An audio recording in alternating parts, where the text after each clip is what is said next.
Got some updates.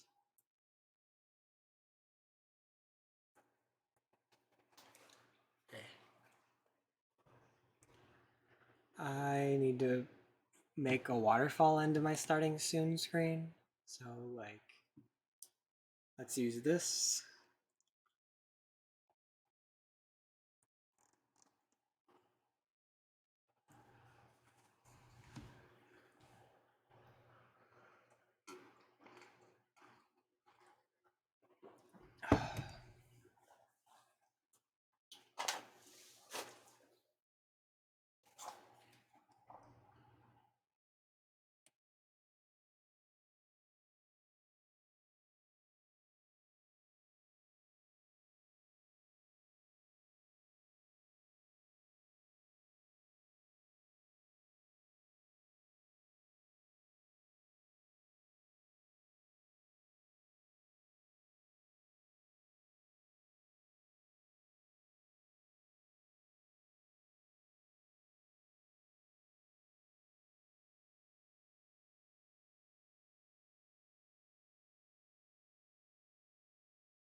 All right.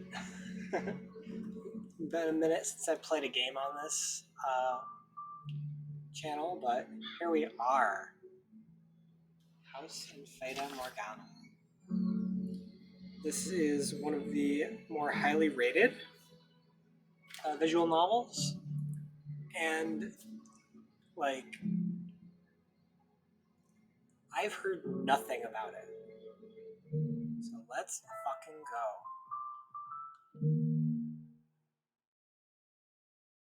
Oh, right. There is content warning, and I do have a command for this. CW.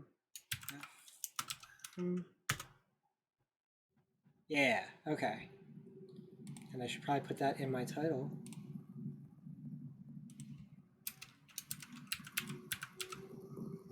Dude.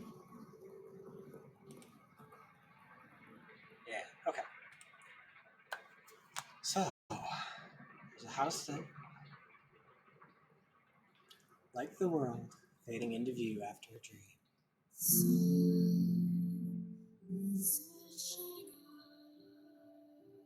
That old mansion appears before you. Without realizing it.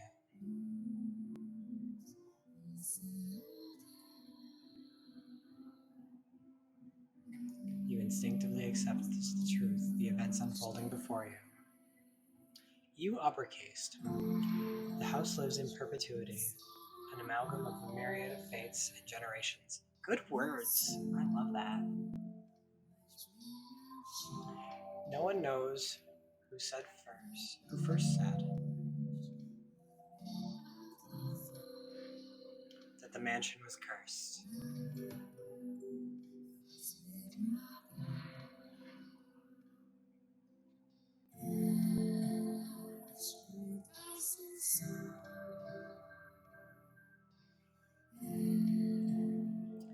Also, kind of forgive my computer being a potato. But this is gorgeous.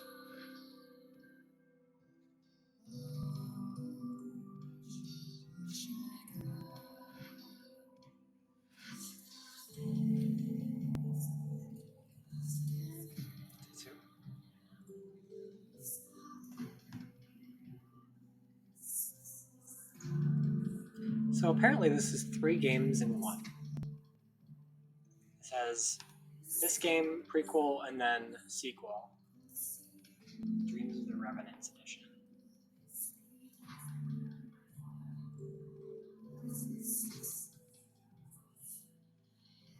One moment.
Holy shit, I've been muted.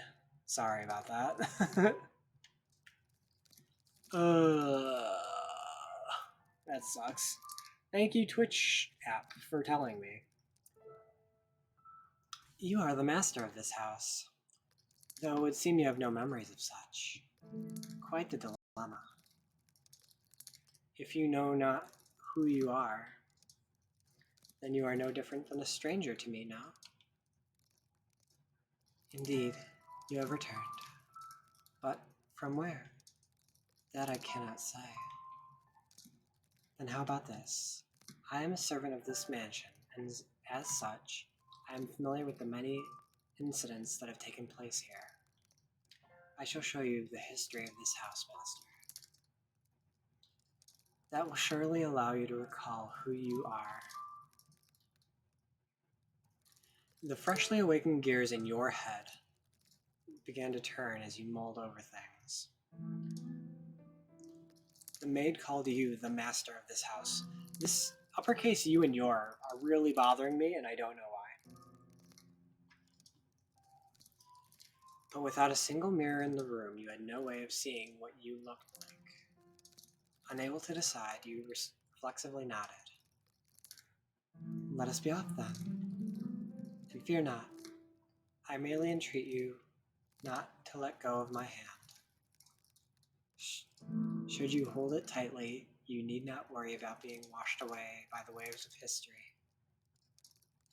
No matter what happens, you mustn't let go of my hand. Some quality hand holding.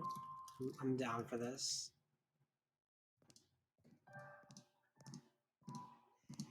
Your hand in hers, you follow the maid's lead through the hall. The air within the mansion was oppressive, as though a black miasma hovered within. The house was bleak and barren, hardly a trace of color to be found. You came across an open window. Beyond it lay nothing but darkness. Neither sunlight nor moonlight could be seen. There were no chirping birds, no rustling grass, no signs of life at all. Everything that would normally give color to the world had vanished entirely. The only other presence was that of the maid. Following her lead, you proceed through the mansion. After some time, you arrive at a double door, the glass within shattered. The door, once pure white, had long since faded into a dull gray. It appeared to lead to the back garden. You could hear children laughing on the other side. Though it is in a state you now see it, a beautiful garden once lay beyond these doors. The owner of the time enjoyed gathering rare species of rose from all across the world. At its grandest, it seemed every flower was in a constant competition for the most majestic bloom. Would you like to see this wonderful era of splendor and prosperity? I very much hope it's to your liking, master. The maid opened the doors to the back garden. A sudden gust of wind brushed across your face, forcing you to close your eyes. Your eyes, as you follow the maid out the doors. When you next opened your eyes, the world was no longer blanketed in shadows.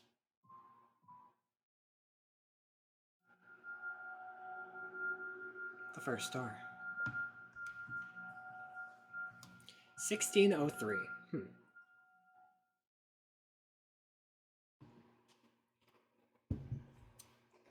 The mansion had an alluring air of beauty about it in that era.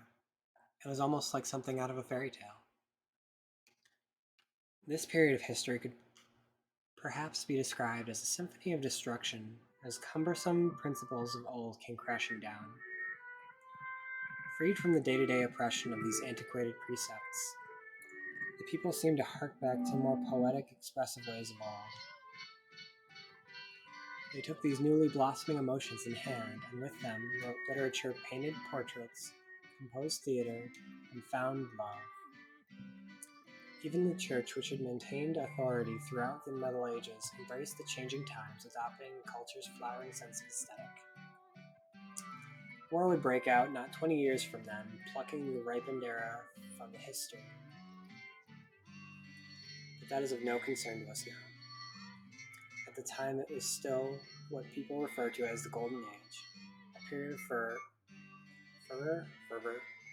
for all who were there.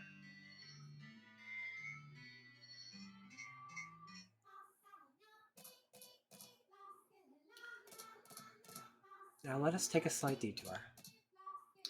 No, we will not be changing locations. This is a tale about the mansion, from beginning to end. We will, however, be moving through time. Say, about 8 years into the past. A very wealthy family lived in the house then. The mother and father, brother and sister all had distinctive, beautiful flaxen hair. I was always enamored by their hair. By contrast, mine is that of a wet crow. Gorgeous. Number 1, top 10. See, there I am, standing around, looking rather a fool. I was happy back then. And what reason did I have not to be, afforded the opportunity to attend such a beautiful home? So I poured my heart into serving that family. Listen closely, if you would. That soft, fleeting sound could only be that of a young girl singing. Can you hear it?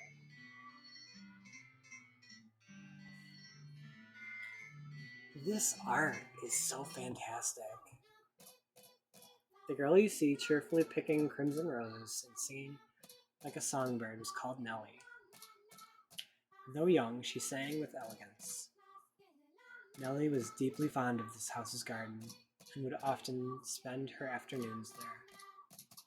Gorgeous roses gathered from all across the world bloomed in the garden. They were given the utmost care and had even had their thorns removed, so young Nellie would not hurt herself naturally. The light brown-haired girl carefully plucked petals from the roses, gathering them up as she sang. Her voice was like music played by fairies. Nay, the sight of her was like an angel descended from heaven. Oh dear, please don't look at me like that. I admit I was being rather fanciful. But what is a woman if not fanciful? Little bird, singing night and day. For your little birdie heart, sing your woes away. Pretty flowers all around dainty birds. And even when the sun comes up, oh, dearest Mel, I've forgotten what comes next. Are you listening? Nellie was, as a matter of fact, not the only survivor in the rose garden this day. Oh, visitor. Jesus, my brain. She always came with her older brother, Mel. The youngest siblings were inseparable. Mel adored his little sister, who, in turn, pined for his attention. The sight of the two innocent children cuddling together, not yet shackled by the fear for the future, was truly heartwarming. That day, Mel was sitting in the shade of a tree reading a book. As I am sure you are aware, in their time, books could not yet be mass-produced. What he was reading had been copied only by a scribe. I presume he had borrowed the book from the church. The book, having passed through the hands of many over the years, was visibly worn, but I suppose it just speaks to its importance.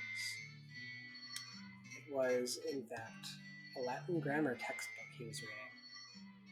Mel was a clever boy. He had attended church from a very young age, where a priest would instruct him in Latin grammar. So at that time, I believe he was capable of reading in the most advanced texts. Oh, dearest Mel, please. The young girl approached her brother, who was consumed by the text. In her hand, she carried a large pile of rose petals. Through his sister's shadow overlapped with the trees, the boy still did not notice. So Nellie puffed up her cheeks, thrust out her slender arms, and let the petals fall. Ah! Look, your head is covered in roses, Mel. Oh, Nellie, you got petals on the book. This isn't mine. I can't afford to let it get dirty.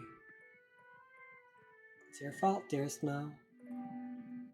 I tried to get your attention. And besides, flowers won't get a book dirty. I must raise the white flag. When did my little lady find herself such a sharp wit? While waiting for you, dearest Mel. I waited and waited, and you didn't as much glance as me. I'll be an adult by the time you're done reading that book. Wow, that soon. That soon. Mother says girls grow up fast. She might be right. In that case, we should do something together before you're all grown up. Surely you won't play with me any longer when you become an adult. That's not true. I'll still play with you, even when I'm grown up. But grown-ups don't play, Nellie. Fine, I'll stay a child forever then. Didn't you just say you were about to grow up? You're so mean, Mel. I'm sorry. Please don't pout, my little lady. I am real concerned because everything this game is like alluded to, having these bright, cheery children, like this is gonna end poorly. How about this? To make it up to you, I'll play whatever you like today. Really? Do you mean it? I want to play make-believe. Make-believe? Make-believe. I will be a princess taken captain by an evil kingdom, and you, dearest Mel, will be my valiant knight. And then you will turn into a prince when you rescue me. A knight can become a prince? Impressive. They can. Knights and princes both have to be charming, of course. So of course they can. Which is why it must be you, dearest Mel. No one else can be my prince or my knight. While he may have appeared outwardly embarrassed by his rose-cheeked sister proclaiming prattily, I am certain he was smiling on the inside. After a few moments, he meekly knelt, bringing himself to eye level with Nellie, gently stroking her soft hair. All right, then. You are my princess, Nellie. Not just anyone's princess, my dearest Mel, but yours alone. So, don't be anyone else's prince but mine, okay? This is such a little kid's thing. Like, Nellie. Geez, my princess is quite the fawner. Is that bad? Does that make you dislike me? Not at all. I'm proud to have you as my sister, Nellie. You mean more to me than anything in the world, my dear princess. I love you, dearest Mel. You'll always be my prince forever and ever. Her mood quite improved. Nellie began humming the melody of the song she had forgotten the lyrics to. Holding the skirt of her dress out from her body, the young girl pranced about the rose garden. Mel, in his eyes back on her back, gave a little shrug. Oh, Nellie, don't come crying to me if you trip running like that. But Mel was not entirely disapproving of his sister's excitement. He carefully brushed aside the petals on his book, set it in the shade of the tree, and began chasing after Nellie. They were picturesque siblings brimming with hope, and at this time in their lives there was nothing to jeopardize that hope. Would it not be wonderful if children could stay children forever, Master? As I see it, though, the pleasant, gentle times in our lives have value because they come to an end. Wouldn't you agree? Time continues to flow, impartial and without exception. And as such, everyone's childhood comes to an end. Be that as it may, does time also flow at the same speed for each individual? Now let us take a trip down the river of time. I'd be very much delighted if we could remain at this point in time. Unfortunately, we cannot. Please do not let go of my hand, Master. Oh, I can just feel how dark this is gonna get. This can go in so many different ways. I'll be on my way then. Oh, you usually stay with us longer. Yes, but I have an errand to run today. Thank you for your time, as always. Would you like the book sometime next week? Next week or the week after? Hold on to it as long as you'd like. But surely there are others who'd want to use it. None as sharp as you, Mel. Put yourself in my shoes and you'll understand. I want to give you the advantage, any advantage you can get. Haha. Oh, do you not believe me? No, I believe you, Father. And I do mean to do whatever I can not to disappoint you. That's the spirit. If you need anything, don't hesitate to ask. I'm proud to have you as my pupil. Ah, yes. And Mel, do consider what we were talking about. Going to university? Indeed. If you do, I can introduce you to some accomplished instructors. There is very little left for me to teach you, and I believe it would make a fine priest. It's an honorable thing, Mel, to devote yourself to the service of our Lord. I'll give it some thought. If you'll excuse me, then, I'll see you again. All doors are always open. Farewell.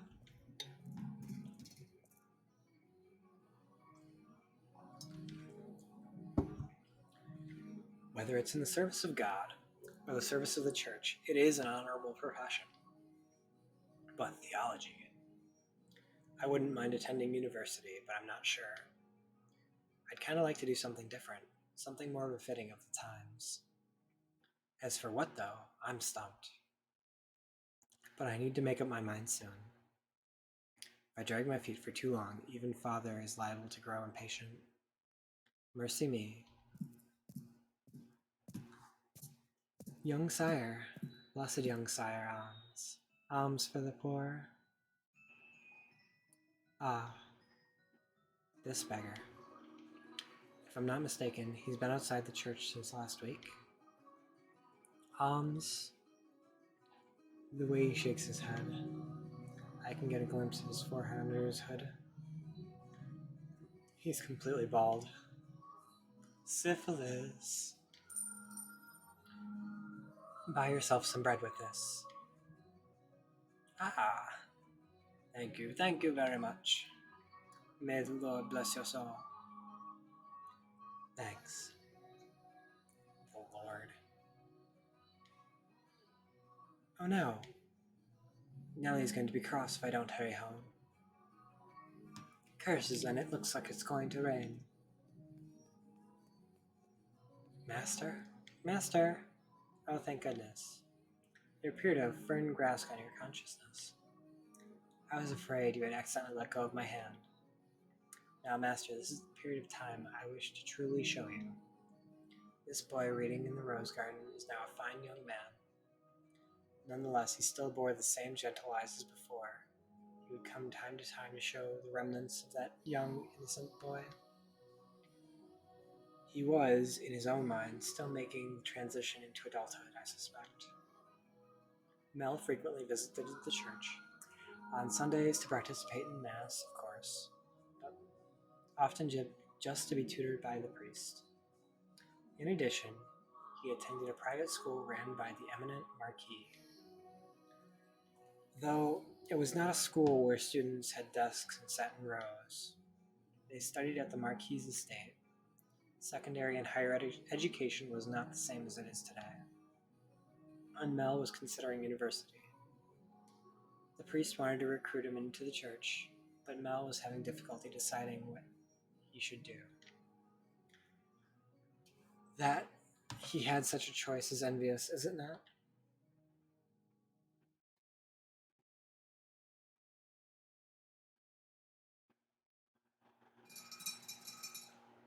Good afternoon.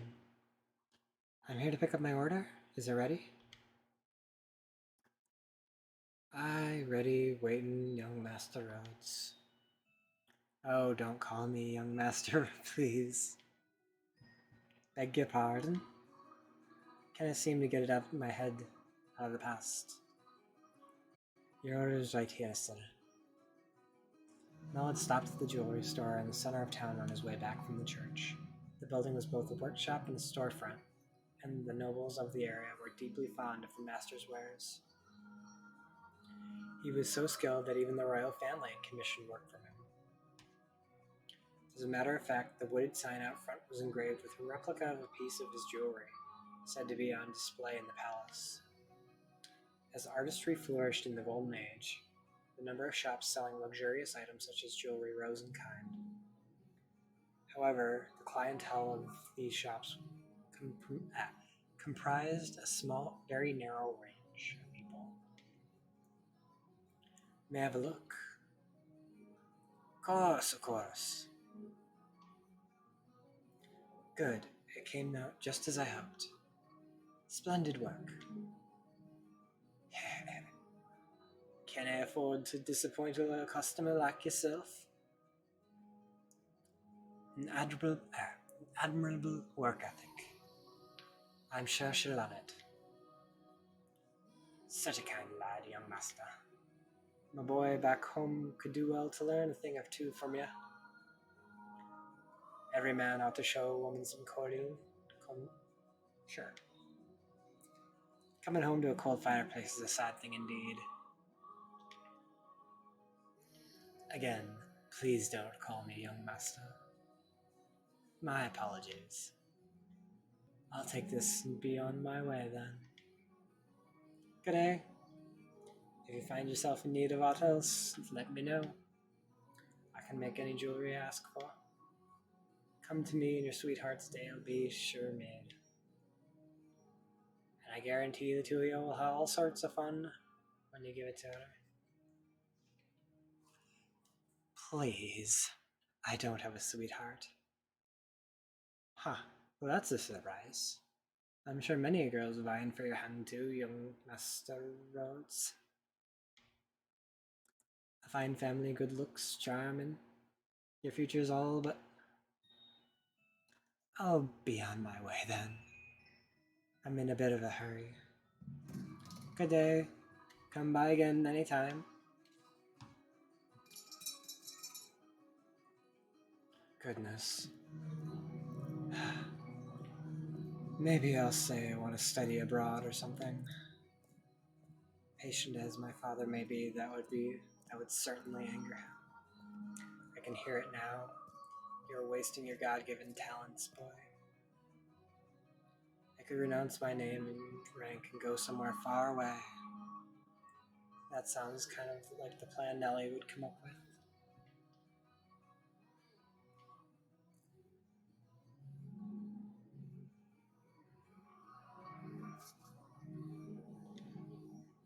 As he drew closer to the mansion, the rich fragrance of roses grew more prominent. Over time, this distinctive scent had led visitors to refer to the house as Rose Manor. It was also probably a play on the flaxen-haired family's last name, Rhodes, which he'd heard the owner of the jewelry store say just moments earlier. The mansion looked quite different than it does now. No thickets of ivy covering the walls, no broken doors to be found. I wonder what the Rhodes family would think if they saw the house in its present tragic condition. The sights of their abundantly blooming roses, a veritable symbol of prosperity, long since withered and turned to soil. My apologies, I got a little sentimental there. Let us forget for a moment about our own time. I suppose I'll stay out. I stayed out a bit too long. Oh well, the sun still shines high in the sky. I'm sure it's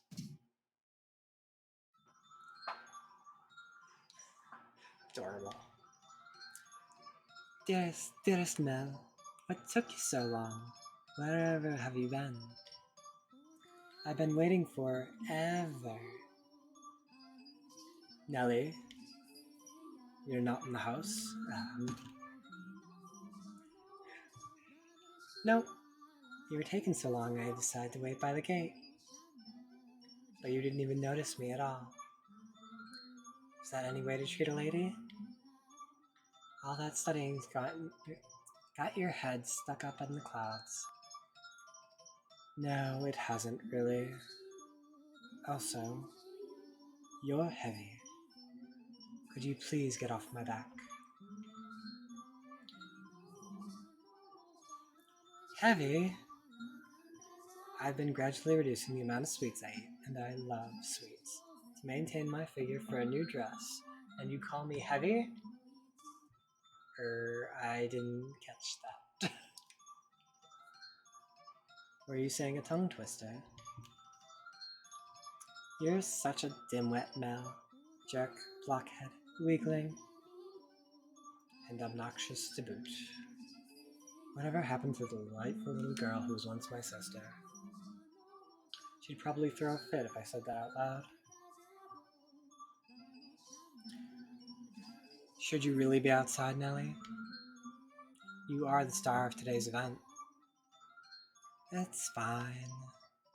They call it a birthday party, but I know it's just about fraternizing. It's obvious what Father's true motives are.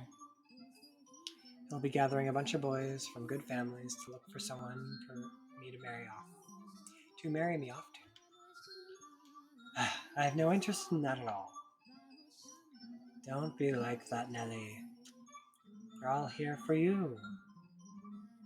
At least enjoy what you can of the party.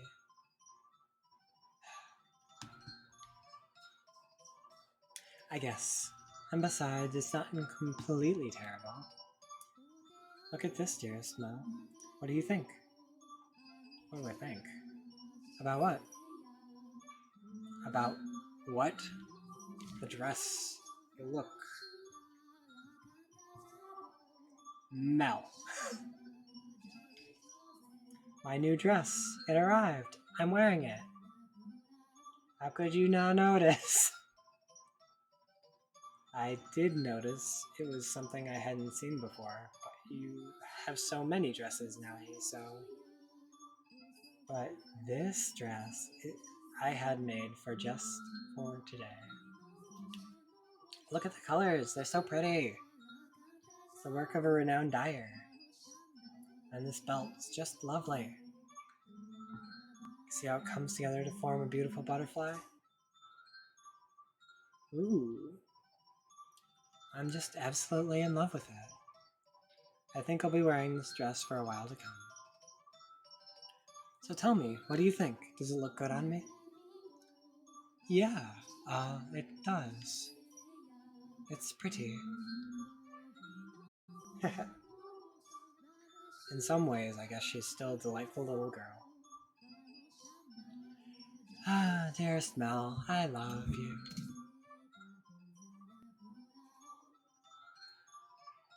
Whoa, don't jump on me like that. Oh my, you dropped something. And what do we have here? Wait, hold on, no, you can't have that yet. Is it a present? Give it back. I was going to give that to you later. I knew it, it's for me. And just what could it be? Hey, don't open it yet. What's the big deal? It's gonna be mine soon anyway, isn't it?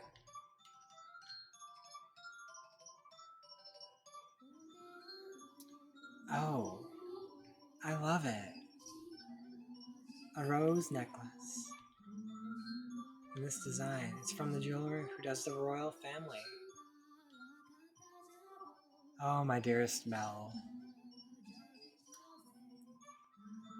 You had this made just for me. Oh, geez. It defeats the purpose if you open it before the party. Happiness is always better sooner rather than later, Mel. I think I'll put it on right away. There, how does it look? It looks lovely. My prince is still sweetest in all the land. Don't make such weird noises.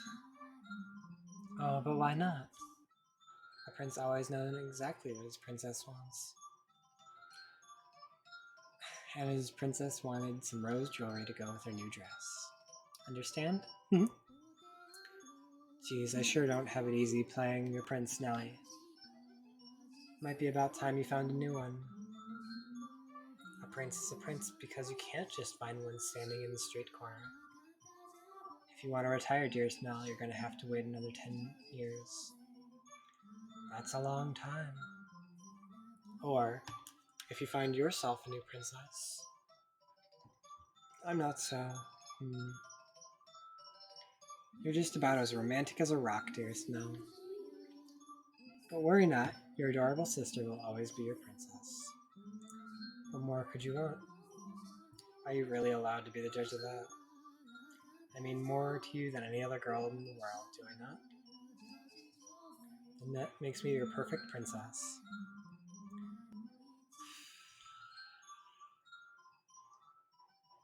Hey, what was that laugh? It'll all soon be over laugh? You're always telling me I mean more to you than anyone. Yes, you do.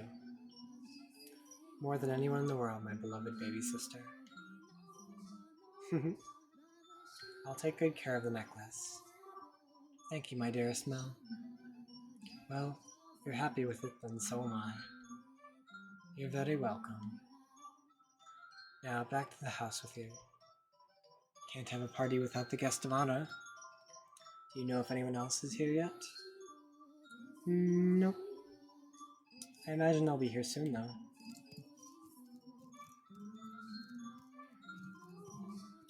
Were you down at the church again today, Mel? Yeah, there was something I didn't know how to translate, so I went to look it up. Wow, so diligent. I can't say I really like the priest there personally. Actually, I kind of feel the same way. What? Really? Why? Well, you know, I have my reasons. Oh. So even you don't always like the priest, huh? Let's skip Mass on Sunday then. We can go play. No skipping church. As grew the brothers, so too did the sister. That day, Nellie would be turning 14, and Mel, 3 years her senior, was 17. You saw it with your own eyes just how much she has changed. She was always a cute little girl. She grew into an even more beautiful woman, but she's still a child. Though she was only 14, she was on her way to becoming a fine lady. As for her character, well, but a girl like that has to come into her own charms, would you not say? Drifting down the river of time, two siblings matured into healthy young adults, but the core of their relationship did not change in the slightest. Nellie was very much attached to his brother, just as much as Mel was complained. He still cared for her deeply for his sister. Around the time the sun had began to set, carriages started to line up outside. The well-dressed aristocrats made their way into the house. As Nellie had suspected, a majority of them were boys. Yes, I understand. You don't need to say anything more. Rose Manor, right? Okay, we'll go together. Me? Alone? No, please don't make me.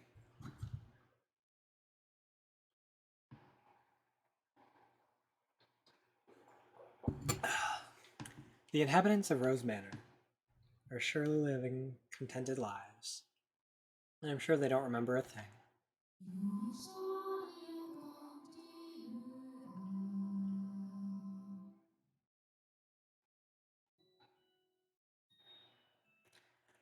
The room with the fireplace had always kept in pristine condition so they could entertain guests at any time. Walls colorfully decorated with tapestries and stained glass windows gave testament to the great fortune. The servant's first assignment every morning was to clean this room.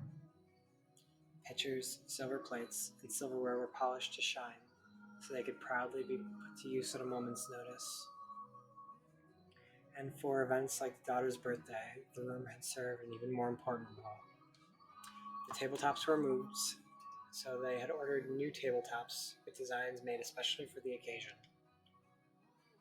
And once the banquet had drawn to a close, the tables speckled with half-empty wine glasses and leftover candied fruits were moved off to make room for, of course, the festivities. Good evening, Lady Nellie. You're looking particularly lovely today. Nellie, I had these jewels cut just for you. You'll let me have this dance, won't you?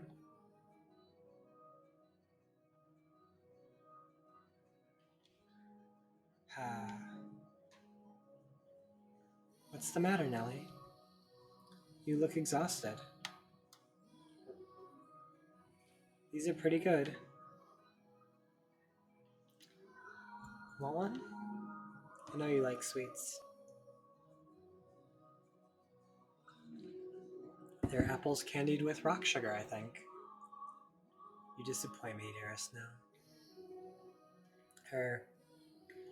What do you think is the matter? They just keep on coming. It never ends. Same girl. It's driving me up the wall. Everyone's just repeating the same lines that they've been taught. They all think their pretty jewels or requests to dance are enough to make a girl swoon. But I think that is true for you, Nellie. Though, why is she disappointed with me? I guess I'm done with birthday parties after this year. They'll probably throw an even bigger one next year. Why? Well, you're about that age, Nellie. We are a reasonably distinguished family, so there are a number of different houses that would like to have connections with us. So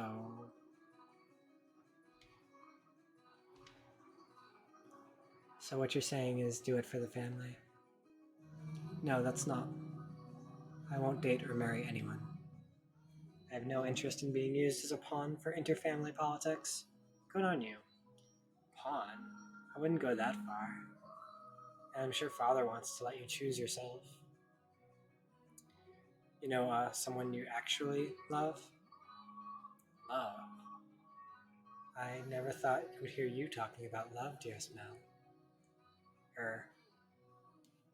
You don't even understand what makes Shakespeare's plays so beautiful when you're talking about love. You fell asleep during Romeo and Juliet, and you're talking about love. We went all the way out to the Globe Theatre, too. Well, pardon me for being ignorant when it comes to romance and the arts. But you're not, Ellie. Shakespeare's make-believe story made you cry like a baby. Anyone would cry at that. You'd have to be crazy to sleep through it. That's not what I'm saying. As someone emotionally vibrant as you, Nellie, you would have no problem finding love. Ah, dearest Mel. We should dance. Lady Nellie, could I have this? Let's dance, dearest Mel. What? Me? Wait a... Come on, I really like this song. Quit pulling on me, Nellie. What's the point of us dancing? We're siblings. Mother and father are staring daggers at us. No matter. What day is it today, dearest Mel? Your birthday. Exactly, so I can do what I want. Now attend to your princess, like a proper prince should. Ah, geez, how'd I get myself into this? Nellie's skirt fluttered along with her as she stepped in time to the music. She was not only a skilled singer, but a skilled dancer as well. Mel, on the other hand, fumbled over his own feet, trying to keep up. One would be hard pressed to describe his dance abilities as good, even as flattery. The boys of his pedigree were taught to dance as part of their etiquette lessons. He found himself more being dragged around by his sister. He could hardly be said to be attending to her. This is humiliating, because his parents had hands off in raising him, giving him largely free rein to study and learn what he pleased. Mel looked like a tangled up marionette. From throughout the hall, you could hear giggling, uncomfortable chuckling, and people coughing to disguise their laughter. Come now, dearest Mel. If this is the best you can manage, what are you going to do when you find a girl that catches your eye? I won't, so it doesn't matter. Follow my lead, Mel. 1, 2, 3. 1, 2, 3. Nellie alone enjoyed her time dancing with her brother, and quite thoroughly at that. It did not matter to her that he moved awkwardly or that the guests were giving him cold stares. It was their parents who first cracked under the pressure. Just as their father was about to give an exaggerated cough and stop the music, a ruckus suddenly swelled up near the entrance. What could that be? Who knows? Whatever's going on, I've been spared. The music came to a stop as the party guests began bustling. The siblings' father spoke up sternly above the noise in order to quell the spreading commotion. He ordered the servants to investigate, had the music restarted, gave a short apology for the interruption, and set the party back on course. I went to go check on the entrance with the other servants, as I recall. Oh my, why are you looking at me like that? These are not my memories, but that which dwell within the mansion. Do you think we should be following next what happens from my perspective then? That is not what confused you? Yeah. One moment, I have to refill my water.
Okay.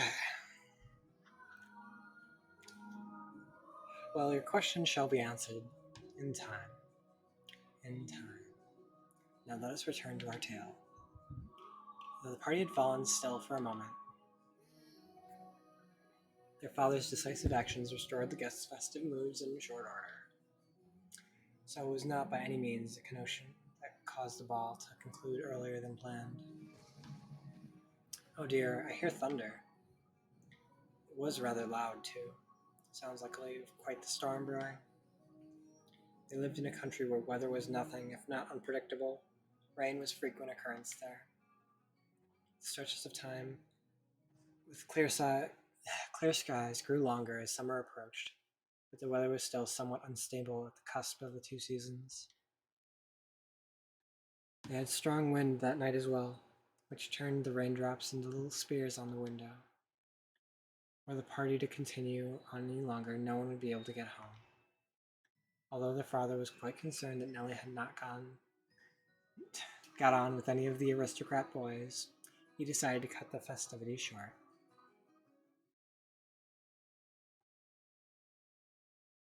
Thank goodness, it ended early. How lucky am I? This must be a blessing for always being such a good girl. I'm not sure having your own birthday cut short counts as lucky. But it was no fun. I can't help it if I'm not enjoying myself. For heaven's sake, Arthur was here. I have no interest in dancing with that dunce. Arthur? Who's that again? Someone who was here? Unbelievable. You don't remember anything, do you, dear Snow? He came over to play a few times when we were little. He's covered in gross freckles and he's a huge jerk. Hey! Freckles are pretty.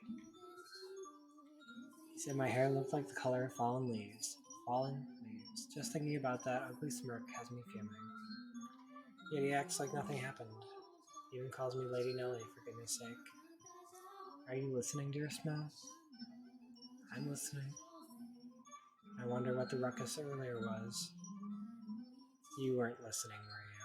Who cares about that? Sorry, but aren't you curious? Probably wasn't another guest, at least. Maybe a cat sneaked in. You think so? I do. But enough about that. Would you like to play cards in my room, dearest Mel? Seriously? I'm exhausted, though. It's not even that late. Fine. Something feels off. A cat. I want to go check. Come on, hurry up. Hold on. No need to drag me, Nellie. My birthday isn't over, so you're not done attending to me. Oh, Nellie.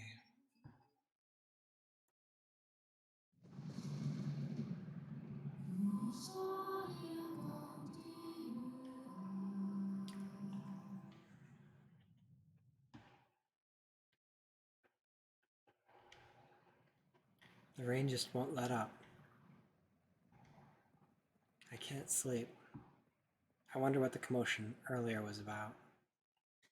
Oh, for goodness sake. It's all the storm's fault.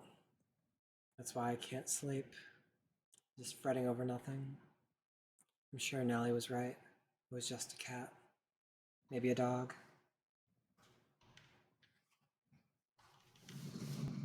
I can't sleep. I hardly ever have this much trouble falling asleep. What could this feeling be, I wonder? It's not quite foreboding. Walking around the house at this time of night isn't going to help anything. But I'm not going to fall asleep just lying here.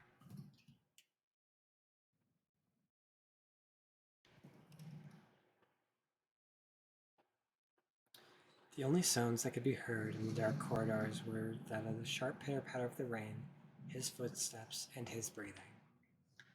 Though he was intimately familiar with the layout of the house, that night the hallways felt like endless labyrinth veiled in the shadows.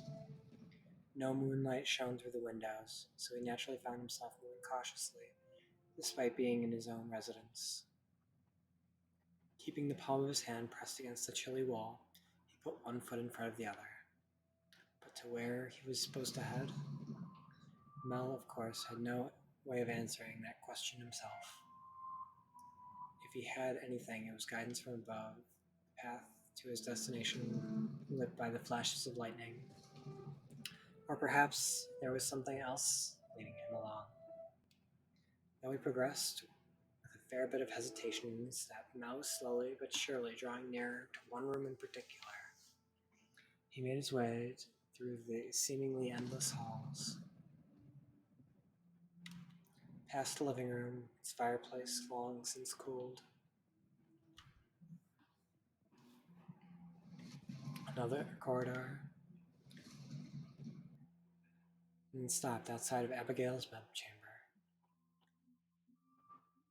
The dim glow of the lamp spilled through the cracks in the door. A gust of wind is not necessary to make a flame flicker. A person's movements or the vibrations in the air from someone speaking, the slightest of motions can cause the light of a fire to quiver, shifting subtly as though nudged by an invisible fingertip. I can see light from inside. Is she still awake? A voice? He seemed to be hesitating. It would not be difficult for him to approach the door and peer inside. We had reservations about peeping in others' chambers, even if it was his own home. Moreover, this room was assigned to a woman. There was a woman behind that door. What would you do, Master, in this situation? Would you succumb to curiosity and gaze inside? Or would you respect the owner's privacy? I shouldn't be doing this. But the voice feels like it's calling to. Okay. Or someone else? Yes, me.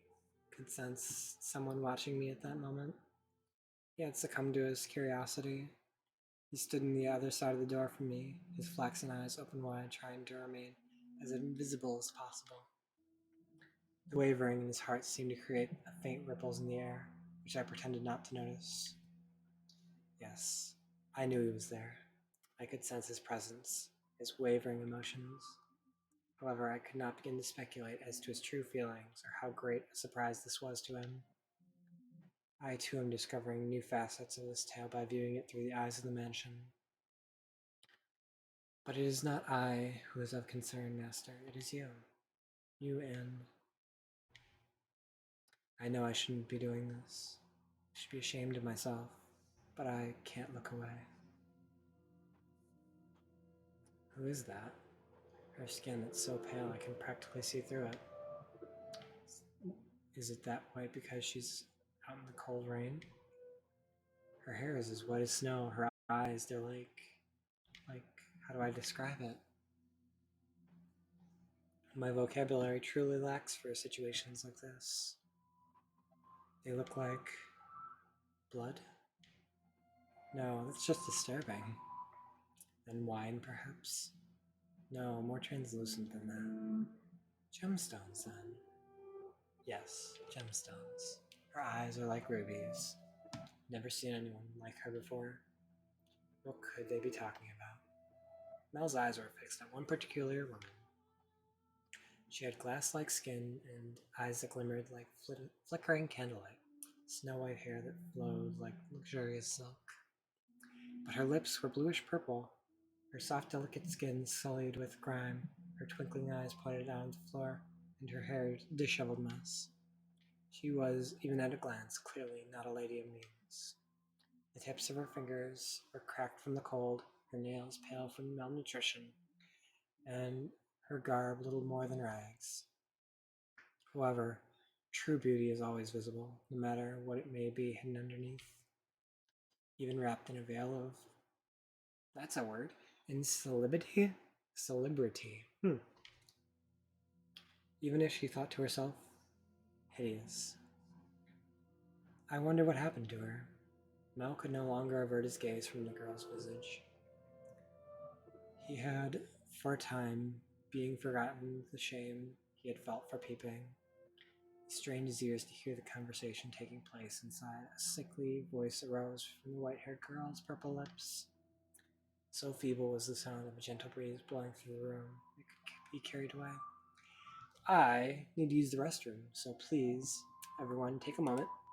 Get up, stretch, do what you gotta do, and I will be right back.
All right.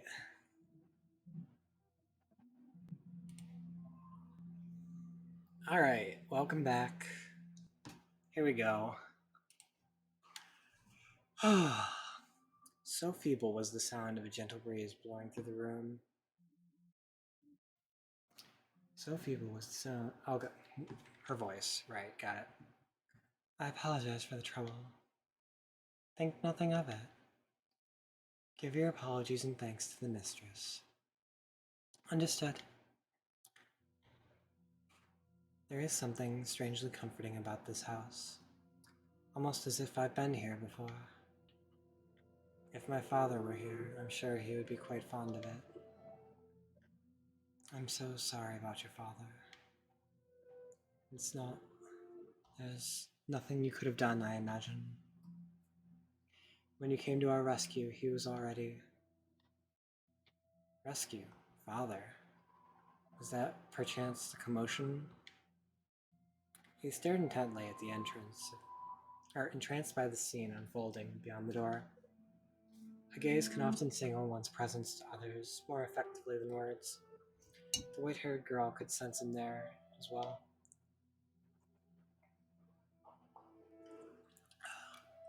She flicked her gem-like eyes upwards. That was when the boy finally felt a pang of panic. For a split second, his flaxen eyes met her ruby eyes, causing them to recoil from the door. His heart was pounding like the rain outside. Careful not to make a sound, he took 1, 2 steps away. Did she catch me? I'm not sure. It was only for a moment. She can't have seen me. The boy did not have the courage to peek in the room a second time, so he cautiously returned to his bedchamber, as quietly as he could manage.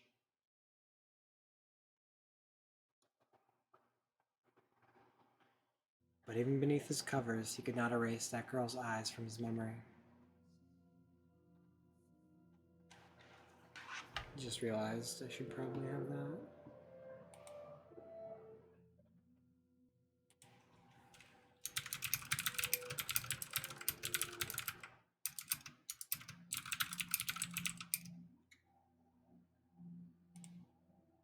That's probably better.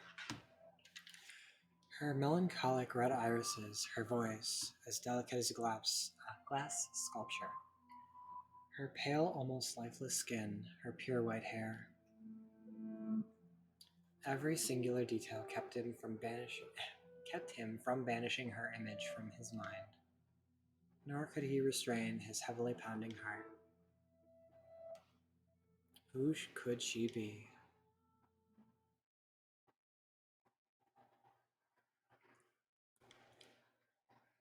Is something the matter? No, I just felt someone watching us. It's only your imagination, I'm sure. If not your imagination, then perhaps some unseen force was watching you. Unseen force? Are you familiar with how people refer to this mansion? Rose Manor. Yes, indeed. It is called Rose Manor because you can smell the sweet fragrance of the rose garden, even at a distance. But that is not what I meant. It's said that a witch resides within this house. A witch? I have not heard of any such stories.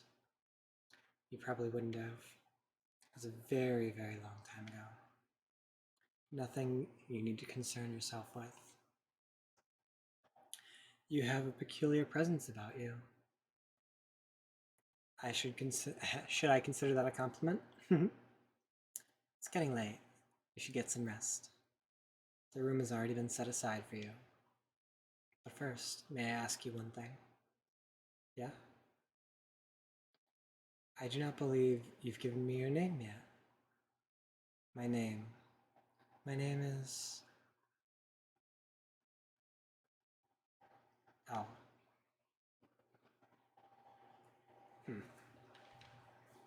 Wake up. Get up, Mel. What? Huh? It's morning. You disappoint me, dearest Mel. It's very much long since morning. I didn't see you at breakfast, so I came to find out what was the matter. I've been really asleep that long. Father's too lenient on you, dearest Mel. Oversleeping is hardly proper behavior from a firstborn son. I know. But before that... Yes, dearest Mel? What are you doing in here? Can't just go prancing into a boy's bedchamber. Leave that to the servants. I did send one for you. You're the one who refused to wake up. Besides, it's not like we're strangers. We used to sleep together all the time. That was a long ago. Things are different now. Ah, you're overthinking it, silly. Now hurry up.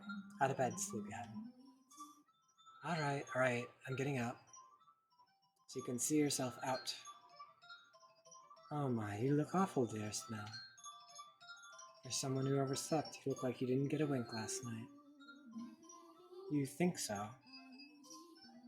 You didn't go out on the town last night, did you? Naughty, naughty boy. I would never. You know that. You squeaked, I don't believe you. I didn't go out last night or anything. I'm tired because you had me playing cards until late in the alley. Hey, we weren't playing for that long. Besides, look at me, I got up just fine. Anyway, shoo. I can't get dressed with you in here. Fine, I'm leaving. Oh, I almost forgot there's Mel. What now? Come on, no need to be mean. I'm sure you'll be quite surprised at the news. Oh? At breakfast, which you missed, Father told us. Told you what? Do I really want to say? It sounds like you want me to get out of your room, dearest Mel. Please, Nelly. We got a new maid today, from the house we have ties to, supposedly. I've never seen anyone like her before. For supposedly coming from a good family, she isn't very graceful. I've never seen her at social gatherings. But that's not the surprising part. Does that maid... She's peculiar. She's very usual in appearance, that one. Have white hair. What? How do you know that, dearest Mel? Thanks, Nellie. Hey, get back here. Oh, for goodness sake, what's gotten into him? Bah! At the time, the majority of the servants in the mansion were men. However, the ladies of the house all had abigails, so there were several women servants, including myself. The maids, and by large, were selected from daughters of other esteemed families. It was, you could say, a sort of training before they entered society. Girls would serve at houses even more powerful than their own. The white-haired girl, Mel, saw the night before was one such maid.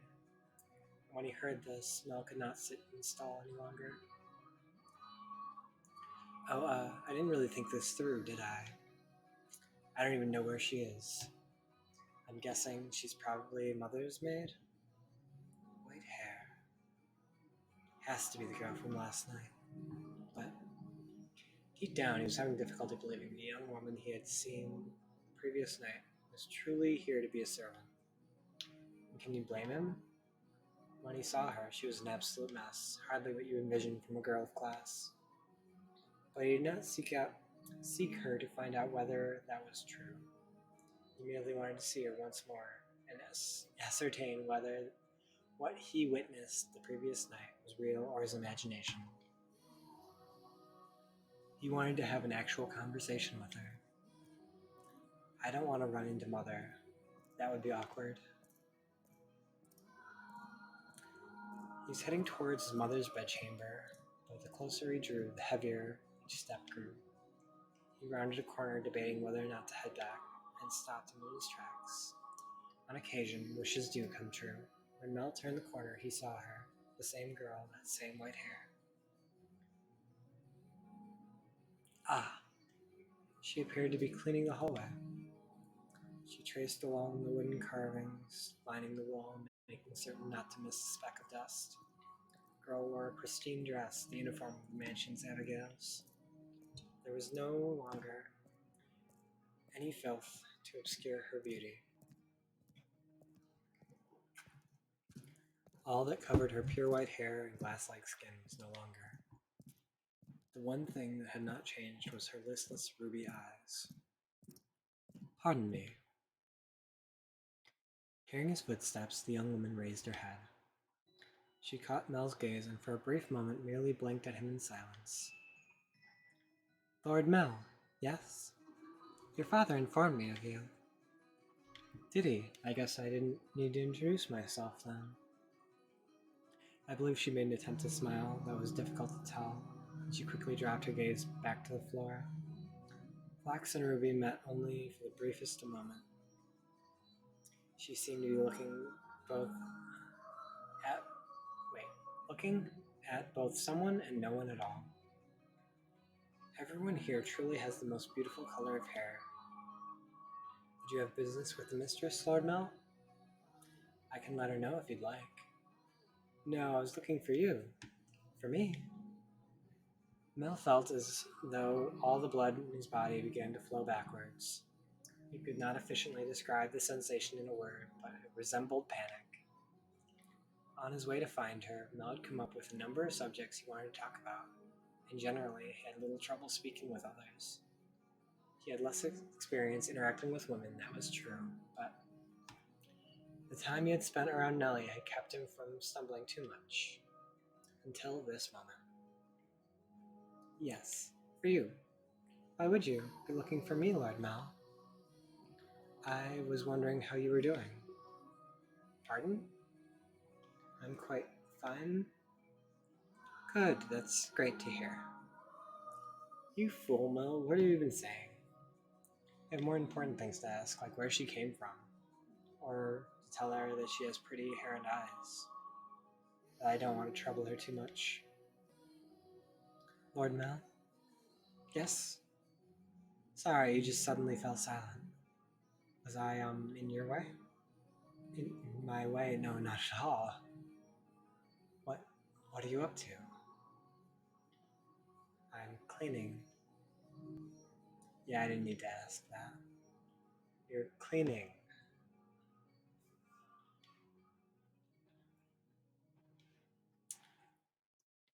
Nice to see an accurate depiction of, like, people trying to engage in these kinds of situations and just being completely awkward. You can let the other servants take care of the cleaning. You're one of the noble's daughters we took in, right? Then why is mother making... No, I'm doing this because I want to. The mistress appeared to be busy and didn't... I simply could not be idle. But I enjoy cleaning.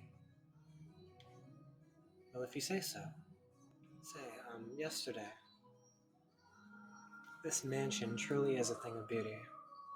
All the many roses in the garden, even the furnishing, has been a great deal of thought put into it. The family must have a wonderful sense of aesthetic. Oh, yeah, thanks. She just changed the subject on me. I'm delighted to be...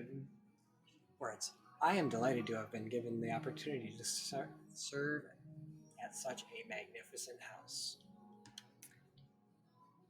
Mother and father actually had nothing to do with that, not even the garden. That's all been around since my grandfather's time. This mansion was a complete wreck when he bought it. Oh, was it? Yeah, frankly, I'm surprised he actually paid money for it. The chandelier in the foyer was shattered and only half attached to the ceiling. Most of the dark decorations on the walls were broken. I can hardly imagine. This is a marvelous, impressive house. I'm sure you'd be flattered to hear it. My grandfather was a bit of an eccentric. He liked to do things people didn't expect just to watch the looks of surprise on their faces. He was the kind of man who would buy a mansion that was beyond repair just to give it completely new life. Everyone who had seen the property before it was renovated was astonished. They regretted not taking the opportunity themselves after seeing the transformation. I was just thinking that you're kind of like this house. What do you mean by that? When you first arrived? Oh, no, never mind. Forget it. She'll figure out you were peeping on her, stupid. She hasn't yet, has she? Yes. It's nothing. The more I think about it, you and the mansion aren't really comparable. Oh? Truth is, it being a rundown mess isn't the only reason nobody wanted to buy this house. They say, all who dwell within this house shall be met with misfortune. Do you believe it? I'm just kidding. It's not actually true. It's all rumors and hearsay embellished to make the tale more exciting. The rumors only started because of how it used to look. If the mansion truly begot misfortune, then we wouldn't still be here. And it wouldn't explain how my grandfather died. Do you know how he passed away? No, how did he? Inside a lovely lady. What? Believe it or not, that's how he died, together with a young, beautiful woman. His time ran out when he was making love to her, they say. A rather crude way to go. Good on this guy's grandfather. It's hardly misfortune. What did I tell you? Ah, yes? Just so you know, I promise I didn't inherit my grandfather's propensity for such base behavior. I am pure body and spirit, dedicated wholly to my studies, so... Ah, she laughed. My apologies. No, it's fine. Anyway, we were talking about the mansion, right? I've always thought it was kind of a strange place myself. The dress you're wearing was found here after my grandfather bought it. I don't see that kind of design around these parts, so I'm guessing it was imported. The architecture is really old-fashioned too, which must have caught my grandfather's eye. When he announced his plans to buy it, the entire family opposed his decision, but he refused to budge. Renovation upon renovation gave the mansion new life, but all of his work, he was most fond of the roses in the garden. Speaking of their dress, I really do appreciate, like, the frill. It's so neat to, like, have this kind of detail, like this vest, giving these frills out around just like regular shirt, and like the way the frills on this give the shoulders more definition, and like, love frills. He collected species from across the world, and every time he got a new one, he would summon gardeners to arrange to grow them. And it took an incredibly long time to complete. There were some that wouldn't grow in this climate of land, but grandfather refused to give in. He truly loved roses. Me, I don't get how someone could be so impassioned about them. It's just embarrassing every time someone calls this the Rose Manor. Perhaps the roses were meant for someone. What? I'm simply speculating. Roses make wonderful gifts, after all. Indeed they do. If you like roses as much as Nellie, you're welcome to see them for yourself. Pick as many as you'd like. If anyone else asks, just say I gave you permission. Don't be so shy. I'm sure it'll get tiring if all you do is work. No, I'm sensitive to sunlight. Oh, that's unusual. Perhaps that explains why you're so pale. Is she a vampire? I had no idea. That sounds rough. Your skin's so pretty, too. You don't seem terribly surprised. What? No, I'm very much surprised. Or would you have preferred a more dramatic response? No, I just expected you to find it disturbing. I'm sensitive to sunlight and can hardly spend any time outside. That makes me sound like some kind of demonic creature. Don't you worry too much. There's not a monster in this world as sweet as you. Yes? Are the other maids teasing you, perhaps? The black-haired one especially. She's, how should I put it, a little frightening. Almost as if she has a steel heart or something. She's impenetrable. Right? She's one of Mother's maids too, isn't she? Now I'm even more worried. Since you refuse to follow my instructions, you are henceforth hellspawn. I can just imagine her saying that. Oh, and again, I'm very sorry. No need to apologize. In fact, I wish you'd laughed more. She's actually very kind to me. Everything she does with incredible precision and efficiency. She looks so young and she has such skill. How long has she been here in the mansion? Actually, she's been here for quite some time, but I don't know exactly how long. No one knows how old she is. It's kind of creepy. I've never once considered her such.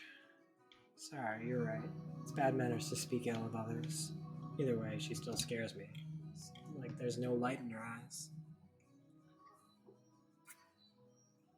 Like all of her smiles are faked. That doesn't make her any less pretty, though.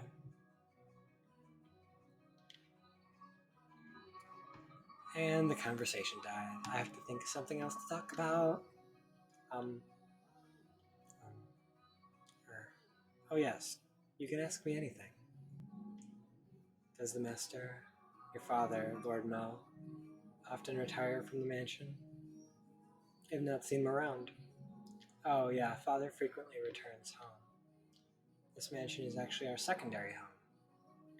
Why do you ask, though? I was just curious, nothing more. Huh. Yes, what is it? One of the maids asked to see me, so I should be on my way, if you'll excuse me. What? Alright, see you later then. Goodbye. Oh right, one moment. Since you're sensitive to the sun, I can pick some roses from time to time for you. For you to decorate your room. Lord Mel. That's all. Sorry for holding you up. Why am I so bad at this?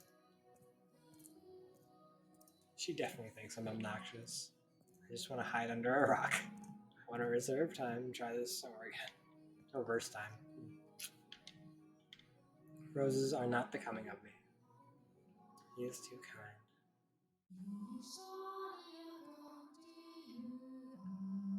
Huh.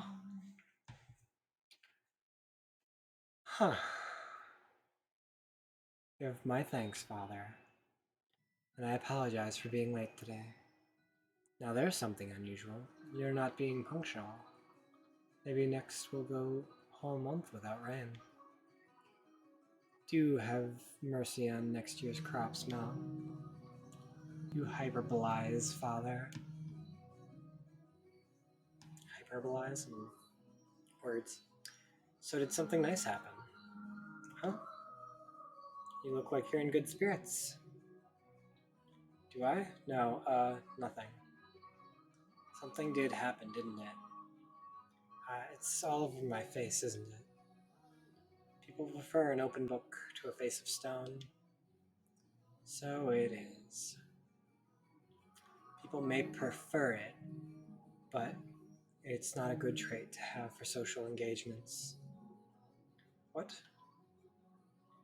Not the kind of engagements you'll be having anyway. I'm sorry, don't look so dejected. For now, at least, there's nothing wrong with that. So tell me, what has you in such joyous mood now? You torment me so, Father. We've taken on another maid. You know how that goes, right? Someone new comes, things get a little bit more lively for a while. All the excitement has gotten to me, that's all. Oh, why are you looking at me like that? No reason, no reason. What family does the little lady come from? Oh, I don't actually know. You don't know? I was going to ask her, but I missed my chance. Father has returned home, and I can't speak to Mother. I see. She's caught your eye, has she? Yeah, she has. But the truth is, you're more than just interested in her, aren't you? What? No, I... You truly do enjoy tormenting me. Well, I should be getting home now. Mel, yes? Make certain you find out where she's from, if you're genuinely interested in her. It's your responsibility to determine if she's actually suitable for you. Thank you, and excuse me. Oh, classes. Nonsense. Also, it's kind of weird that this has just been going. Like, I haven't made a decision in, like, I've made one decision this entire game, I guess. Doesn't matter if she's from an esteemed family or not. No. I'm not in love with her, I'm just interested. This isn't love, no. It couldn't be. This is me we're talking about. Besides, I hardly even know her. Young sire. Placid young sire, alms for the poor. It's the same beggar as before. I don't think he's moved since then, but he looks skinnier than the last time. He's going to have trouble making it through the summer. I should give him something while I still have the chance. Alms for the poor, have mercy. Sorry, but this is all I have to give to you. Ah, thank you very much. Blessings upon you. May the Lord bless your soul, young sire. Thanks. Feel bad for him. That's just the way of the world. Farewell.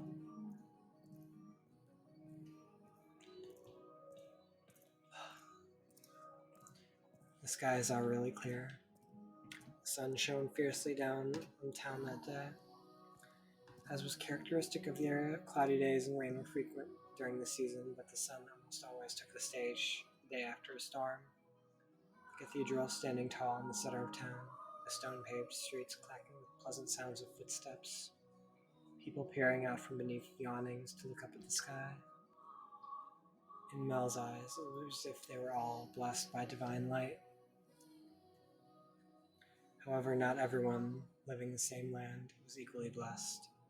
In fact, the blessed were far outnumbered by the forsaken, even if their time would later come to be referred as the Golden Age. Elsewhere, back at the mansion, Nellie was causing trouble for the Abigails. On a whim, she had decided to redecorate her bedchamber, so she gathered the maids and put them to work shouting orders and demands and complaints. She had not summoned her only her personal servants, but others as well, including the white-haired girl. Not like that. How many times must I tell you? The tapestry goes up by the door. And I don't like that carpet's pattern. Is there anything else we can change it with? Hey, who put this ugly vase here? Nellie appeared to be rather irritated, and it was the servants who bore the brunt of her frustration. Though if they found this similarly vexing, none of them showed it. She was a girl who spoke her mind, a trait particular to that time in history. Women of the Golden Age were so vivacious, in fact, it inspired parody and satire in foreign countries. But no matter how hands-off her parents were, had Nellie been born a generation earlier or a generation later, she would not have been able to act so free-spirited. That day, however, Nellie didn't seem to be her usual self. Though she always spoke her mind, it rarely went beyond being childishly adorable. It was unusual to see her in such a foul mood, not even a smile on her face. Get rid of all of it. The carpet, the chair, the desk, it's all so ugly. Do we have anything better? If we don't, then order it. Have it made. You can do that much, can't you? Hurry up and replace them. Having only arrived that morning, the white-haired girl was unsure of what she was supposed to be doing, caught up in the middle of a fury of maids, in furniture and fabric. She chased frantically, scrambling. Abigail, with her eyes, made attempts to help, but not being familiar with the work, she only ended up getting in their way. She probably felt like everyone would be better off with her not in the room. When the maids ordered to get new furniture made their way out of Nellie's room, she attempted to follow. Hold on for a second. You, yes, with the white hair. However, Nellie stopped before she could take her leave. What? The white-haired girl turned back, bewildered, to find Nellie smiling at her. The corners of her mouth turned up into a self-assured grin. There was no trace of timidity or uncertainty in her demeanor. Her flaxen eyes seemed like they would look nice under the light of the sun. Almost the exact opposite of the white-haired girl. I wanted to talk to you, actually, but Mother was never one to share. I asked her to trade maids, but she wouldn't have it.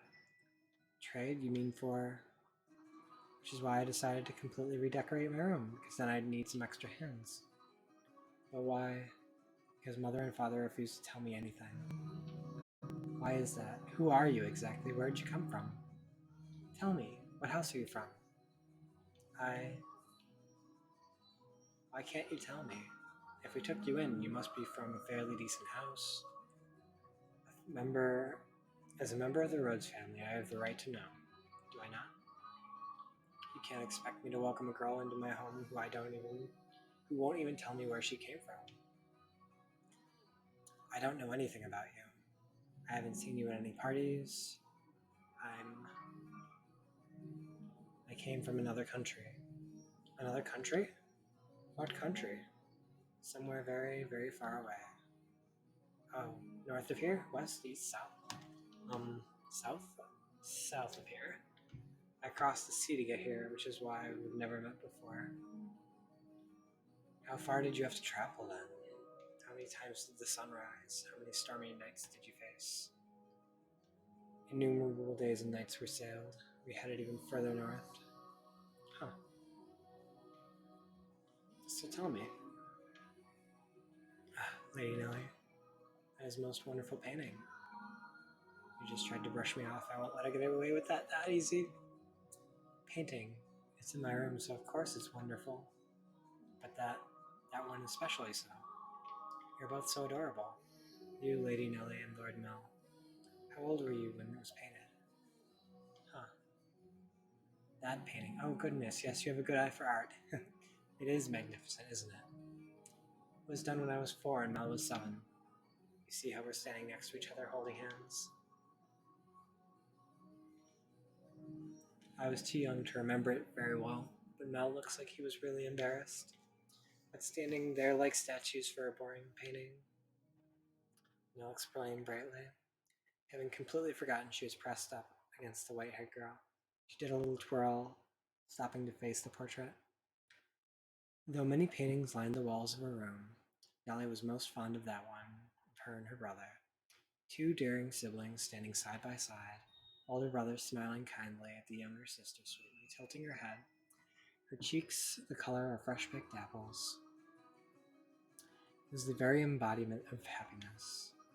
The painting lay its subjects to bear, fortune and misfortune, happiness and sorrow, enshrined on canvas for all to see. This reflection is not merely limited to the point in time it was made either. Did you know, Master, that paintings are alive? They're drawn with a brush, extended stretch of time, unlike photographs which capture a single moment. The two have their own individual merits, but a photograph is still while painting moves. Portraits reveal both the past and the present of those they depict. Mel and I have always been close. I would sing songs for him, and he would teach me about all sorts of things. He's so smart. Nowadays, Mel hardly even goes on walks with me, making excuses like I'm an adult now. But we used to spend a lot of time playing together in the rose garden. I see. The light-haired girl normally had difficulty smiling, but her lips naturally curled upwards as Nellie reminisced. A vision of two happy siblings had probably swelled up in her mind. I imagine there was a faint trace of envy in her heart as well. Lady Nellie, you love Lord Mel quite deeply, I see. Of course I do. Mel's smart and studious and incredibly kind. For my birthday, he gave me this wonderful rose necklace. The jewelry shop he got it from is famous because even the royal family makes commissions from their workshop. So he had to have it ordered months in advance. Just for me.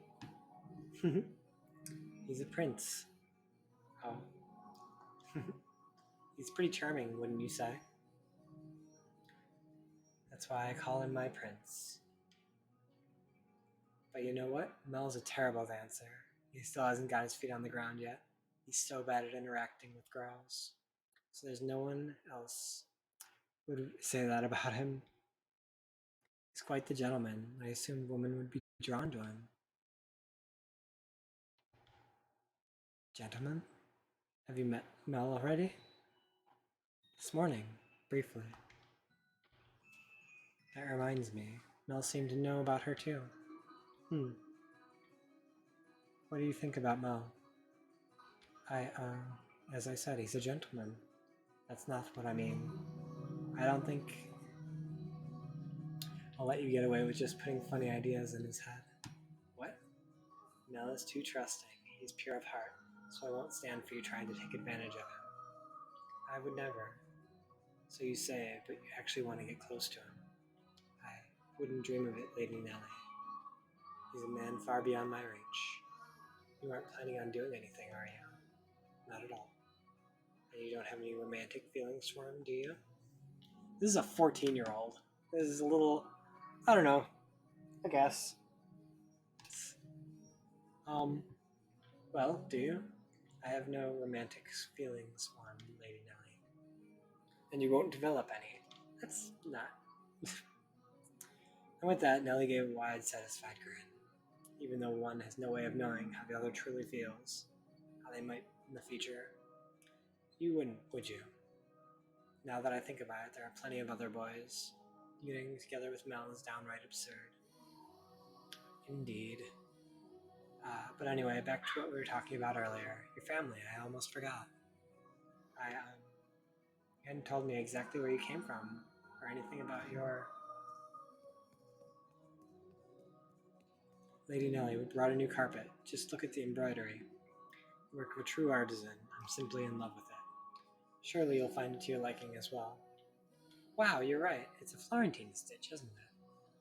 I wonder whether someone mimicked the style or if it was imported.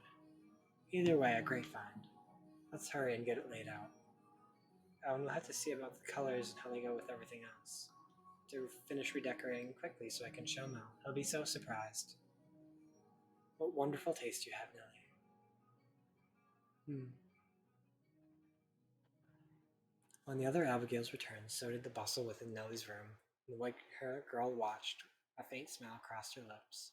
Perhaps it was relief from having escaped Nellie's inquisition. Or perhaps...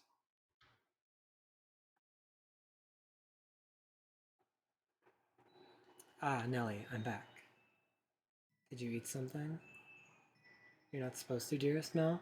You're unusually cheerful. I'm the same as always. Anyway. Never mind that, dearest Mel. Take a look at my room. I've redecorated today. So that's what you've been up to, hiding away in the house all day, Nellie. How is it any different from what you were doing? You were in the church all day. I guess. I'll look at your room, I promise, but first, do you know where the new maid is?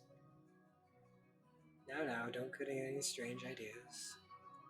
I just haven't had the chance to introduce myself, and I thought I should as a member of the family. Except you have, and I know it. Being the eldest line would be shameful if she were to pass me in the halls not even knowing who I am, so don't ask me. What, but you were in the house all day. She attends to Mother, so why would I know where she is? Though she did help redecorate my room. You made her help? That's work for the men servants.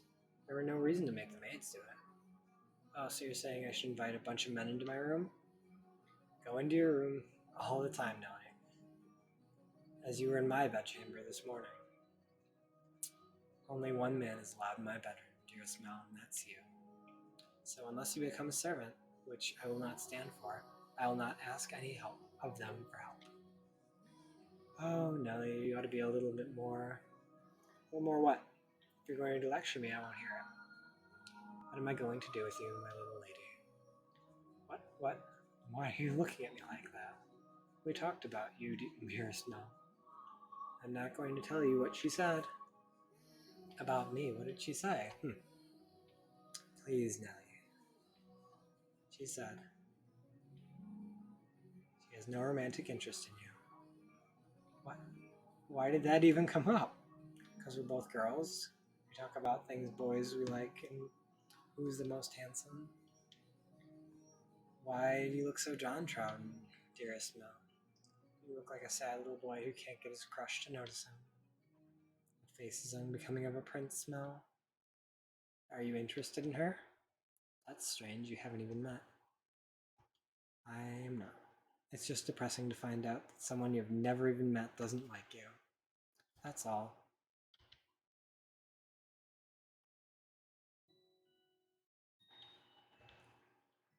I'm going to make my move. I must do so soon. I don't have much time. The master of the house isn't around, so next in line would be him. That painting. Huh. Plot. Finally picking up.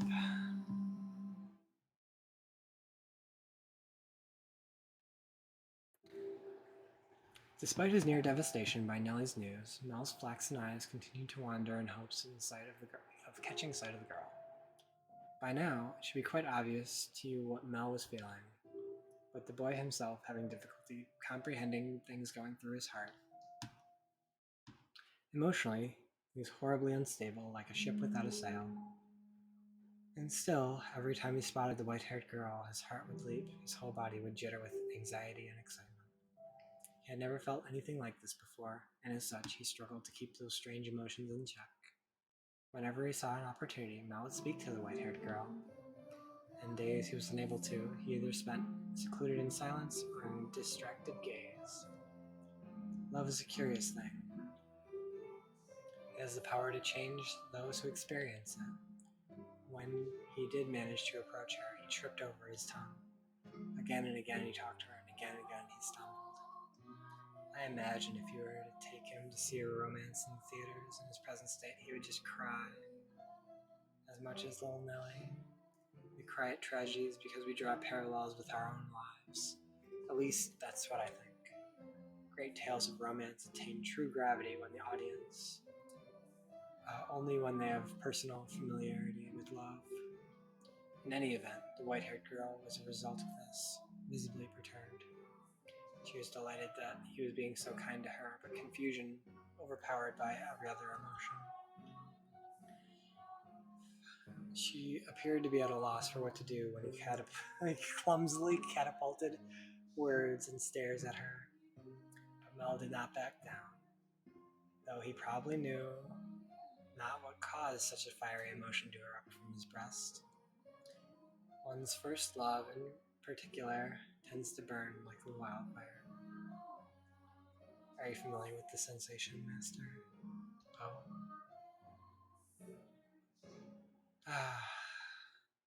There she is. There she is. Is she cleaning? No, she looks like she's reading. It's now or never.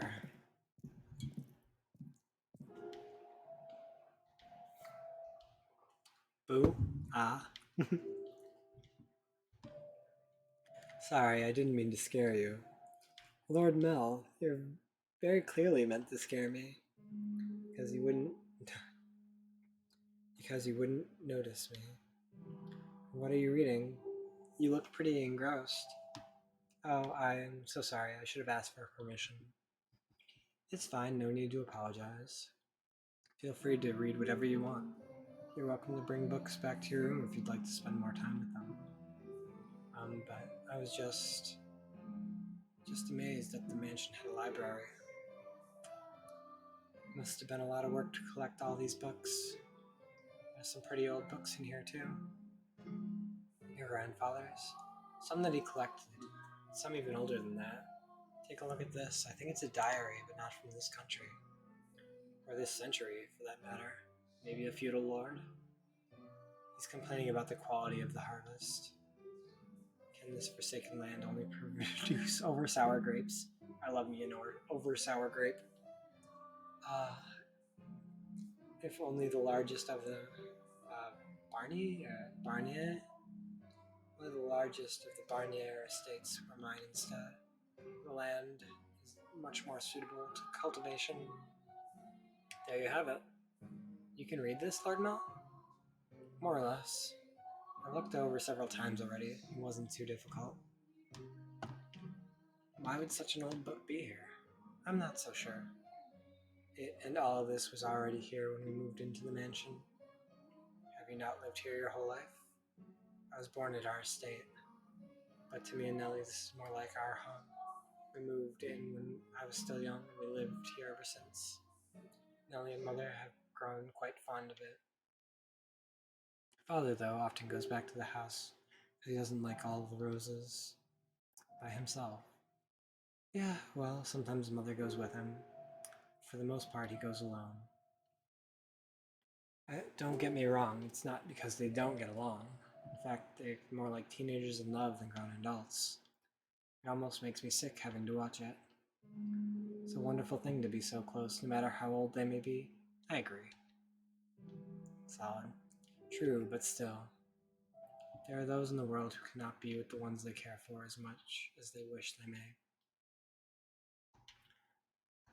Sorry about that. That's right, the book. What were you reading? Wasn't exactly reading. I can't. I do not enjoy reading lots of text, so I was looking at the pictures. That's so. You seem very cultured, or so. I thought you would be partial to reading, perhaps more like Nellie in the skew of your studies. I would never have guessed. But you like looking at the pictures. I do. What else do you like? For what? What do you enjoy doing? It can be anything. I enjoy being told stories. Stories? Yes, when I was young, my father would tell me tales. What kind of stories did you like? There was one about an imprisoned girl. Tell it to me.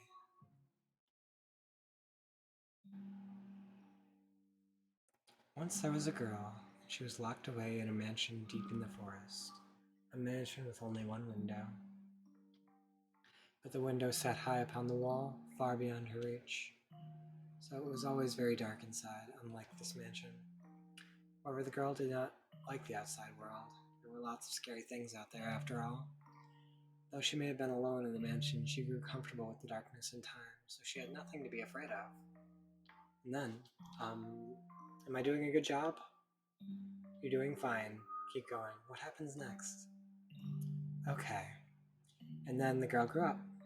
By then, she had already forgotten why she was locked up, but she was content with the darkness. However, her eyes couldn't help be drawn to the little bit of light that spilled through the one window. Though she was comfortable in the darkness, the sight of the light made her heart race. At first, the girl thought it was because she found it unpleasant, because she disliked the light from the outside. But slowly she came to realize that she was curious about the outside world. What could be happening out there? For all she knew, the town, the forest, the people, all of it could have changed while she was imprisoned. But she had no way of finding out. So the girl decided to write letters and throw them out the window. It began as an empty grasping became a routine, continuing for several months, till she was ready to finally give up. But then a beautiful white dove flew in through her window. Tied to the dove's leg was a letter.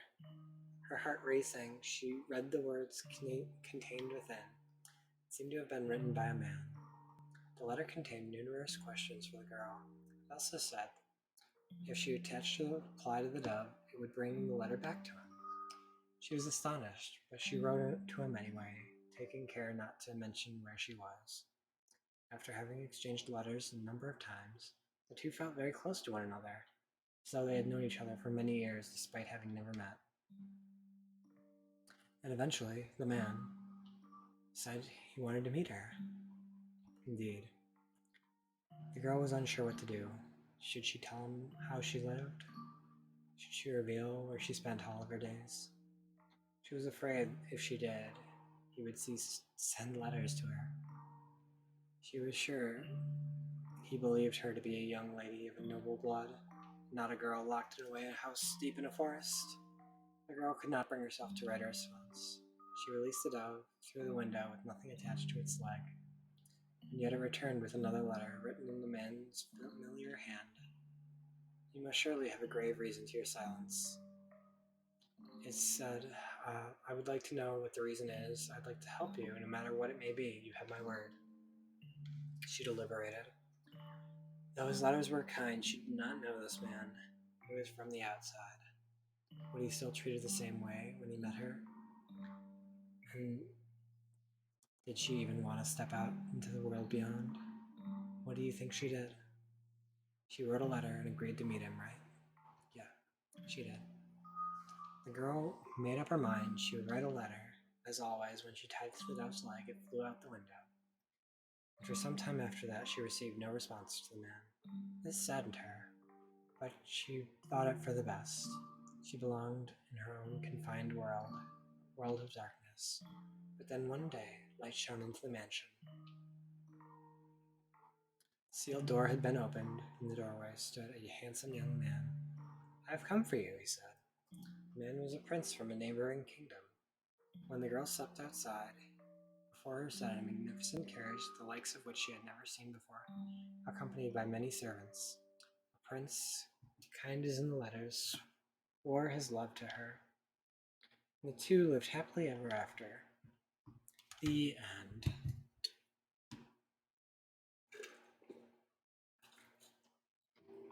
Oh, what a nice story. I'm glad it had a happy ending. The prince. Was it something funny about that story? No, it's not why I was laughing. Did you ever imagine what would it would be like if a prince showed up for you?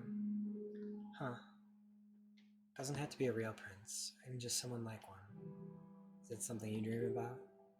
Oh, no, I think I'm perhaps a little too old for that. You think so? Nellie still fantasizes about her prince, and she's 14. I just assumed all girls were the same. Lady Nellie's prince, that's you, Lord Melno. What? Is it not? I mean, we used to play make-believe a lot when we were kids, but I very much doubt she still thinks of me that way in earnest. When she calls me her prince now, it's mostly in jest. If it weren't, that would be concerning. Oh, that story. Do you know if it's a regional tale? Passed through the ages? Not sure. Could be very well be a story of my own father's creation. You might think me conceited, but I think that story might be about me. The girl trapped in the mansion is you. You haven't been locked up anywhere before, have you? No, thankfully. I've never been locked up before. Thank goodness. But with appearance like mine, I can sympathize with her being afraid of the outside world. At times I imagined how wonderful life would be if it were only me and my father. But the girl left the house in the end. If father really wrote that story, then I believe it contains this hope for you. End up the same way.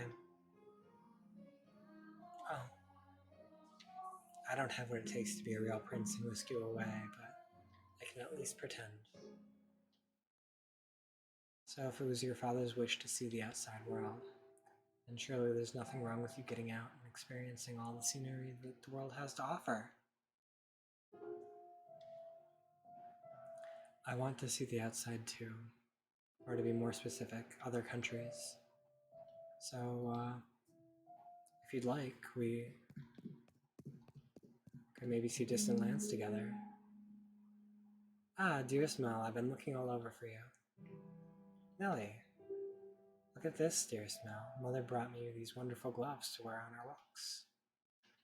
The roses embroidered on the wrists are just precious.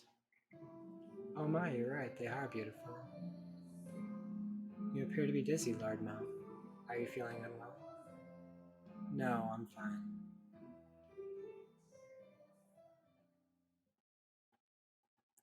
Mel was feeling frustrated at his inability to convey his feelings to her.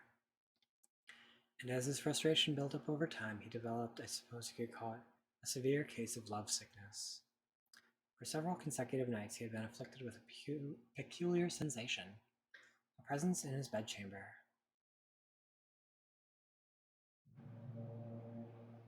Death. Death to the unholy one. Death to the heretic. Death to the witch. Kill.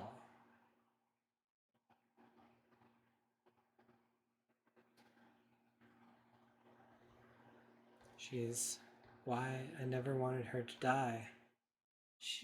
Was she not eating? Seal off the tower. Understood, no one finds out about this. How can you be so calm? Don't you understand what you've done? Pinning the blame on me. How nice it must be to distort the reality with panic. You're just as guilty as any of us. I never wanted her to die.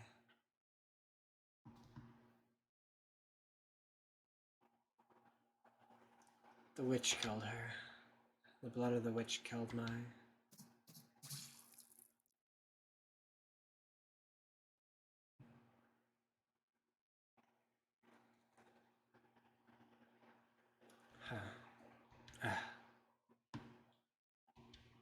A dream? What was that dream? It was horribly unsettling. I was holding someone, a girl I cared for dearly, in my arms. She was limp. It was almost as if she were dead.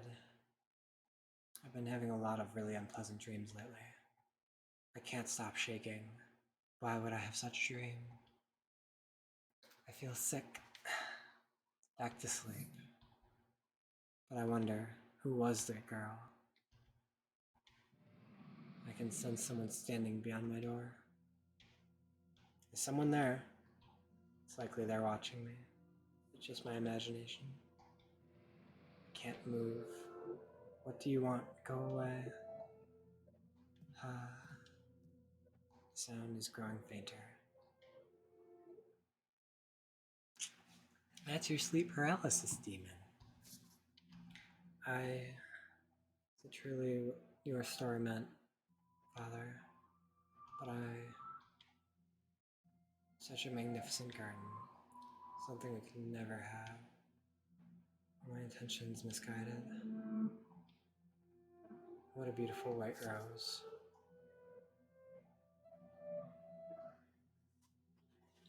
You know, you could have sneaked into his room rather easily then. No one was watching. How long have you... Oh, you needn't pay me any mind. I shall not condemn you, no matter what you might do. Rather, I am on your side. I was not going to do anything. Oh, is that so? Then perhaps you are out for a little late-night stroll. I imagine you have less difficulties going outside at night. I beg your pardon. I will return to the mansion immediately. Oh yes, that reminds me. It was also in the middle of the night when the grocer's servant broke into their safe. News of that spread quite far. I'm sure you would have heard about it. Oh? Although it was Gamache imprisoned? Dear me, having trouble remembering. But worry not. If you wish for it, the mansion shall provide. You are in no danger whatsoever of getting caught. You said that a witch lives in the mansion, did you not? I did. Does that sound perhaps a bit archaic to you? No. I believe those rumors mockingly refer to me. Oh my. I've been accused of being a witch before, which is amusing. I don't have any magical powers. I simply have an unusual appearance. My, what a lovely shade of red. The rose. Something the matter? This rose was white till I took it in my hand. Is that so? I apologize, I must sound mad. Surely I was just mistaken. Could have possibly changed. I wonder. Yes? Did the girl locked in the mansion become a princess? What? We should lock up and head to bed. Make sure all the shutters are closed nice and tight. Draw the bar on the front door.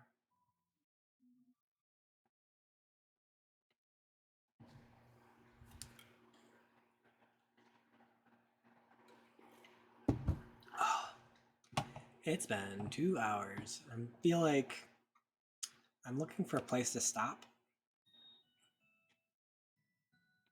And this might be a good place as any.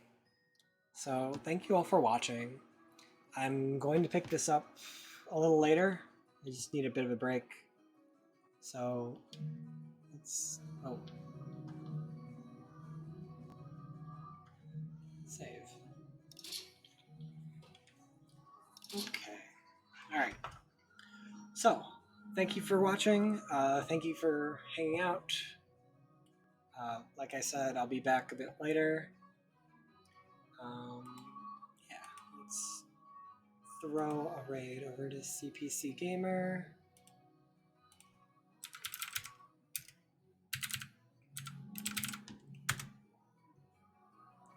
Boop. So have a wonderful day, be good to your body, and I will be back later, probably tomorrow.